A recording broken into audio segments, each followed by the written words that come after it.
ங்க. Good afternoon. எல்லாரும் எப்படி இருக்கீங்க? நல்லா இருக்கீங்களா? பிளேட் பார்த்தாலே உங்களுக்கு தெரிஞ்சிருக்குங்க. நெறைய பூண்டு வச்சிருக்கேன். இன்னைக்கு பூண்டு குழம்பு தாங்க செய்ய போறோம். எங்க ஸ்டைல்ல செய்ய போறோங்க. அது மட்டும் இல்ல பூண்டு ரொம்ப உடம்புக்கு ஆரோக்கியம். சரி வாங்க எப்படி செய்யுதுன்னு பார்த்துடலாம். தேவையான பொருள் பார்த்துடலாங்களா? வெங்காயம், தக்காளி, பச்சை மிளகா இதெல்லாம் கட் பண்ணி எடுத்து வச்சாச்சுங்க. நான் வந்து புளி 1 மணி நேரம் ஊற வச்சு எடுத்துருக்கேன். அரிசி களைஞ்ச தண்ணீல. இப்போ புளிய வந்து நல்லா வடிகட்டி எடுத்துக்கலாங்க. கரைச்சு எடுத்துக்கலாம். எங்களுக்கு எவ்வளோ குவான்டிட்டி வேணுமோ அந்த அளவுக்கு எடுத்துக்கோங்க. இப்போ செஞ்சிடலாங்களா? இப்போ அடுப்பில பாத்திரம் வச்சு தேவையான அளவு எண்ணெயும் சேர்த்தாச்சுங்க.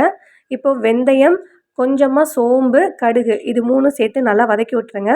அப்புறம் பூண்டு சேர்த்துக்கோங்க. நான் பூண்டு சேர்க்கும்போது எடுத்தேன். பட் எண்ணெய் நல்லா தெறிச்சிருச்சு. கையிலலாம் வலிச்சிருச்சு பயங்கரமா. ஓகேங்க. பூண்டு சேர்த்தாச்சு. இப்போ வந்து பச்சை மிளகா சேர்த்துக்கோங்க. அப்புறம் கருவேப்பிலை சேர்த்துக்கோங்க. இப்போ இந்த பூண்டு நல்லா எண்ணெயிலே வதங்கணுங்க. இங்க பாருங்க நல்லா வதங்கிருச்சு. இப்போ வெங்காயம், தக்காளி ஒட்டுக்கா சேர்த்துருங்க. சேர்த்து இதையும் நல்லா வதக்கி விடுங்க. இப்போ இது எல்லாமே எண்ணெயில நல்லா வதங்கட்டுங்க. இங்க பார்த்தீங்கன்னா உங்களுக்கு தெரிஞ்சிருக்கும் நல்லா வதங்கிருச்சு. இந்த டைமே எனக்கு ஸ்மெல்லு வந்துருச்சு குழம்பு ஸ்மெல்லு. இப்போ நம்ம மசாலாலாம் சேர்த்துக்கலாங்க. கொஞ்சமா மஞ்சத்தூள், சோம்புத்தூள், சீரகத்தூள், மிளகாய் தூள் சேர்த்துக்கோங்க. அது உங்க காரத்துக்கு தகுந்தாப்புல சேர்த்துக்கோங்க. எங்க காரத்துக்கு தகுந்தாப்புல நாங்க மிளகாய் தூள் சேர்த்துருக்கோம். அப்புறம் மல்லித்தூள். இதெல்லாம் சேர்த்து நல்லா வதக்கி விட்டுருங்கங்க. அந்த பச்சை வாசனை போற அளவுக்கு. நல்லா வதக்குனதுக்கு அப்புறம் தான் நம்ம அடுத்த ப்ராசஸ் பண்ண போறோம். இங்க பாருங்களா? பார்த்தீங்களா தெரியுதா உங்களுக்கு? நல்லா வதங்கிருச்சு. எண்ணெய் பிரிஞ்சு லைட்டா மேல வந்துருச்சு பாருங்க. இப்போ நம்ம புளி தண்ணி சேர்த்துக்கலாங்க.